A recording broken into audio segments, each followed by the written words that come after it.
Hey, I'm Tom. I have a full-time job that has nothing to do with surfing. I make boards in my garage that I share with my neighbor in an apartment that I rent. And the reason I'm making this video is to show you that in order to start making your own boards that ride well, you don't need a professional shaper's bay. You don't need every tool a shaper uses. And to be honest, you don't really need much of a clue of what you're doing either. I want to walk you through the process I followed to make this board so you could potentially get some inspiration to start shaping some of your own boards.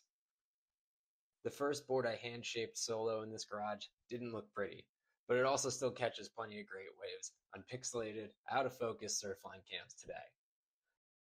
However, that build, it took me more time than I had, which got pretty frustrating, and the amount of dust that it made led to some awkward conversations with my landlord and with my neighbor. I realized that in order to keep making boards in a way that would remain enjoyable and without getting evicted meant I needed a different workflow.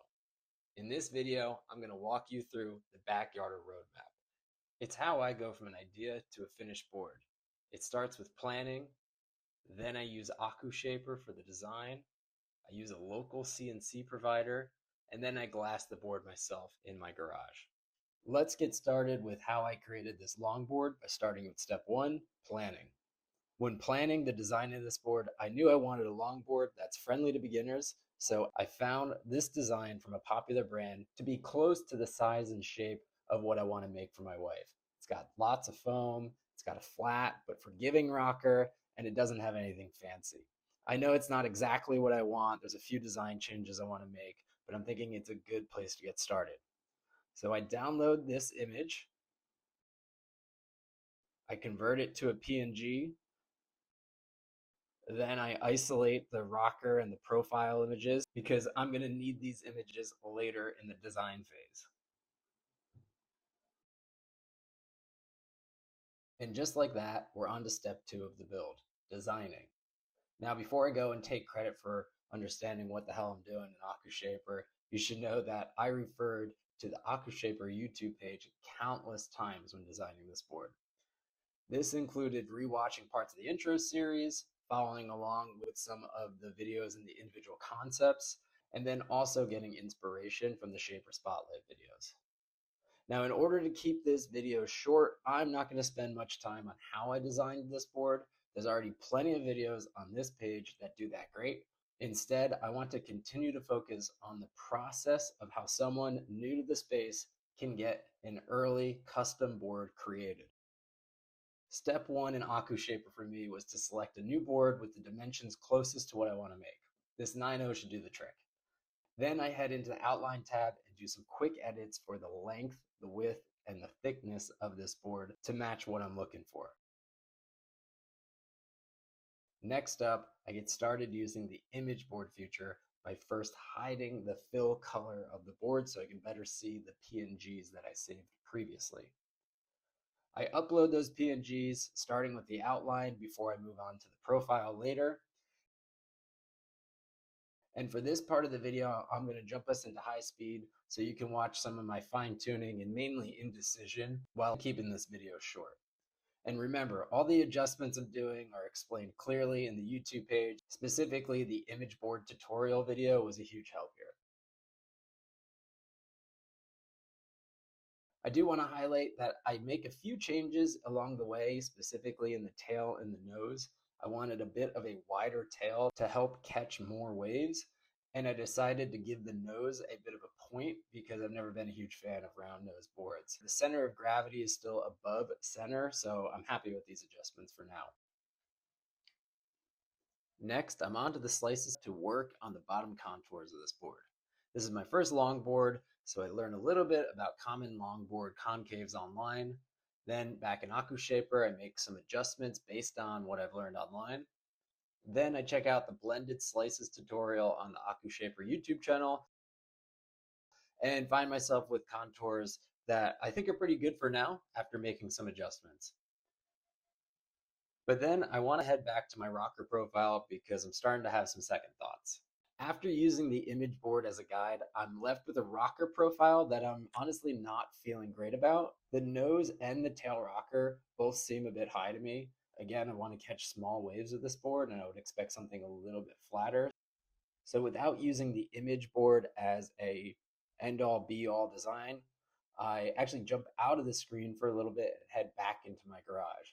What I start doing is I want to measure a different board that was purchased off the rack that I've had for several years. I start measuring the rocker of this board at 6, 12, and 24-inch intervals to use it as a guide. My thinking here is if I like the profile of this board, maybe the new board could benefit from something similar. What I found measuring my other board using just a straight edge, a level, and measuring tape is that my theory was correct. The original design borrowed from the pictures online don't make sense for the board I want. So I head back into AkuShaper, looking at the top and bottom tabs to flatten the rocker profile a little bit. I end up adding a few points to match the rocker profile I'm looking for, and I'm pretty happy with the rocker. But I'm also having a few concerns. I'm a little bit worried about the shape of the rails and whether or not all these new points I added are going to have some effects on how smooth those rails are. So at this point, I'm looking for another set of eyes to have on this design. And I recall an email from AkuShaper about a file review service that's included in the backyarder plan. So I reach out to the email and I end up getting a call scheduled with Nick pretty quickly. But what happens is these slices, these interpolate in between each other. And that's so what's giving like this the is wobble. Mhm. Well, you know what I'm thinking? There's, like I said, there's a couple ways we can look at this, but with Nick's help, I learned a ton about how to use the software, and now I have a board design that's ready for the next stage. It's time to get the foam cut. I head into the AkuShaper industry directory where I can find a list of local CNC providers. You can see there's providers listed here from all around the world, and it's here where I get Sean's details. I send Sean an email with my file. He gets back to me pretty quickly, and he helps me identify the best blank for this job. We agree on a price for the blank and for his time for the cut. A week goes by, and it's time for me to meet with Sean to pick up the foam. I called him on a pretty busy day. There's plenty of other customers in his shop, and I actually learned he's moving to Florida soon. Luckily, there will be someone else taking over the space if I need a blank in the future, but he still had some time to give me some tips for a few minutes and to also have a quick chat.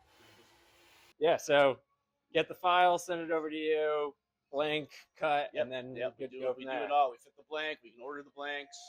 We got lots here.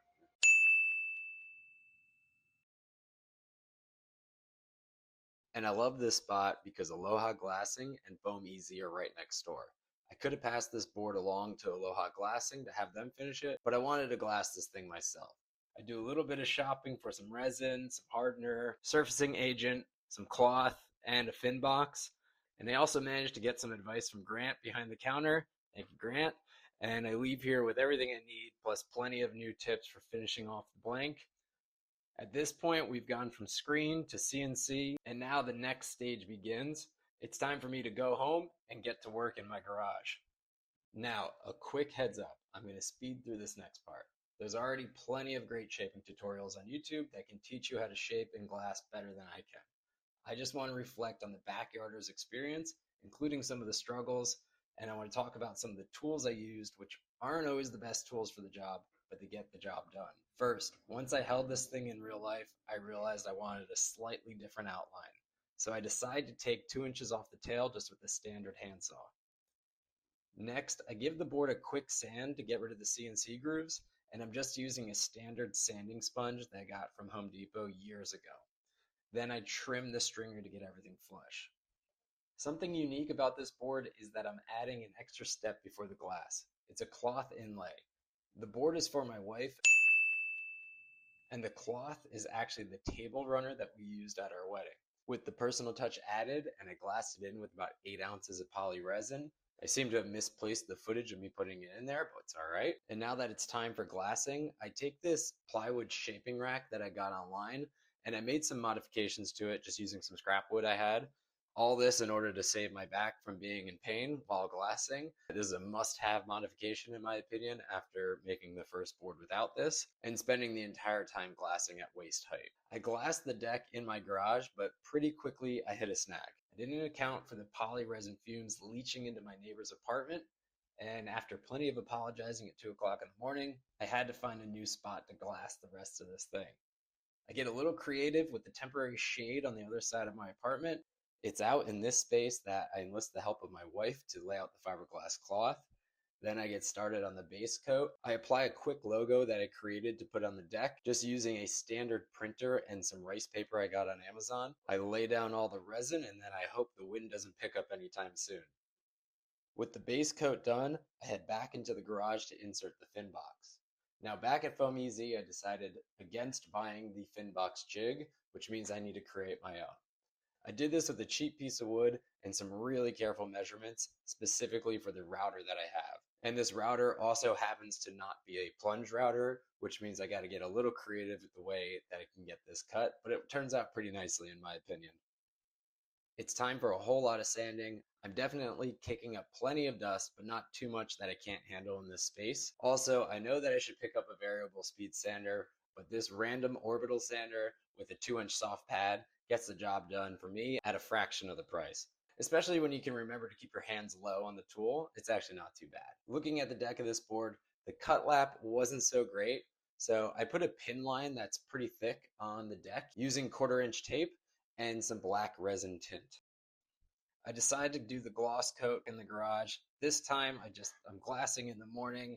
I'm keeping the door open all day to avoid any fumes and any issues with some neighbors. Time for the last step. I do some wet sanding with a 400 grit, then a 1200 grit paper, and now it's time for polishing. There it is. I've got a custom 8.4 longboard, and I got this all done in 3 weekend sessions. I learned a ton, I met some cool people along the way, and I couldn't be happier with the way this thing turned out. I can't wait for this thing to touch the water, and I'm feeling ready to design my next project. If you have any questions or you want to know why I used a certain tool or process throughout this entire build, please don't hesitate to leave a comment in the comment sections below. Good luck, and I wish you the best of luck while you're creating your board.